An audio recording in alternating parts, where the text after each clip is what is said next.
तो hello guys, ये मेरा फर्स्ट वीडियो है। तो आज मैं आप लोगों को बताने वाला हूँ कि बिज़नेस अक्सर फेल क्यों होते हैं। तो चलिए वीडियो को स्टार्ट करते हैं बिना किसी एक्स्ट्रा बातचीत के। अगर मेरी लैंग्वेज में थोड़ा सा अगर कुछ मिस्टेक हो जाए तो माफ़ कर देना, क्योंकि ये मेरा फर्स्ट वीडियो है। तो गाइस, जैसे कि मैंने खुद के बारे में बताऊँ तो मैंने पल्सेस का बिज़नेस स्टार्ट किया था। जैसे कि दाल वगैरह निकालना, उसे प्रोसेस करना और मार्केट में पहुंचाना। तो मैंने स्टार्टिंग में कुछ गलतियां की थी, जिसकी वजह से मेरा बिज़नेस जो है अच्छे से नहीं चल पाया। तो वही बातें मैं आपको बताने वाला हूँ कि मेरे साथ क्या हुआ, जिससे कि मुझे वापस काम पे जाना पड़ा, मेरा बिज़नेस क्यों फेल हुआ। तो चलिए इस बात को थोड़ा सा डिटेल में समझते हैं।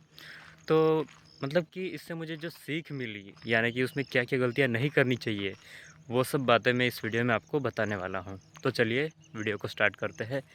जैसे कि अभी मैंने तुअर दाल निकाली, तो उसके बारे में मुझे मैथमेटिक्स यानी कि कुछ गणित वगैरह का उतना मैंने ध्यान नहीं दिया। बस दाल तो हमको खेत से मिल जाएगी 50-60 में, और उसके मैं आराम से बेच दूंगा 110-120 में, क्योंकि 160 रुपये किलो तो दाल चल रही है। अपने सिंपल सा कैलकुलेशन रहता है कि बस उतने में तक के तो दाल बिक जाएगी। लेकिन पल्सेस में कुछ ऐसा है जो बात ध्यान रखने वाली है। जैसे कि पल्सेस जो है वो सिर्फ कि 1 से 2, 3, यानी कि ज़्यादा से ज़्यादा 4 या 5 रुपये पर केजी का मुनाफा होता है। यानी कि आप अगर 100 केजी के आसपास अगर दाल बेचते हो तो आपको कम से कम 400-500 का मुनाफा होगा। ऐसा ये बिज़नेस है।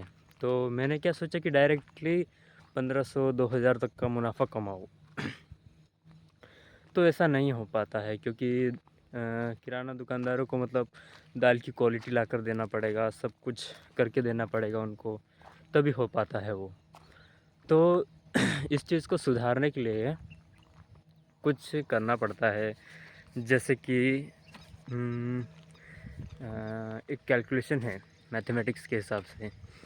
तो जैसे कि 100 केजी दाल ली है मैंने, तो उसको मैं अगर प्रोसेस करूँगा तो वो निकलती है कम से कम तो भी 78-80 किलो, उतना ही निकलती है वो। ज़्यादा से ज़्यादा तो उसका चूरी वगैरह निकल जाता है।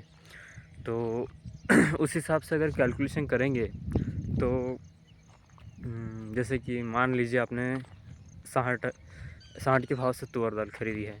किसी भी प्रोडक्ट का के बारे में आप जान लो, जैसे कि आप प्याज पाउडर बनाने का बिज़नेस स्टार्ट करोगे, वेफर्स का बिज़नेस स्टार्ट करोगे, या तो फिर किसी भी चीज़ का, तो उसी में आपको अगर प्रॉफिट कैलकुलेशन करना है, मैं इतना बेचूंगा तो मुझे इतने का प्रॉफिट होना चाहिए, ये अगर ठान लेते हो आप, तो उसके लिए आपको क्या करना पड़ेगा।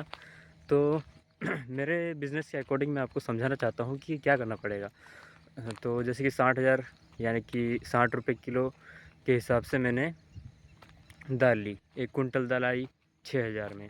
उसमें मुझे खर्चा लगा पेट्रोल का 500 का आने जाने का, उसे मैं बेचूंगा उसमें भी लगेगा मुझे 100-150 का पेट्रोल तो लग ही जाएगा। उसको बेचने के लिए जाऊंगा तो ऑब्वियसली बात है, ये तो लगने ही वाली है। तो इतना खर्चा अगर अपन मान लेते हैं तो हो जाता है अपना 6,700 के आसपास।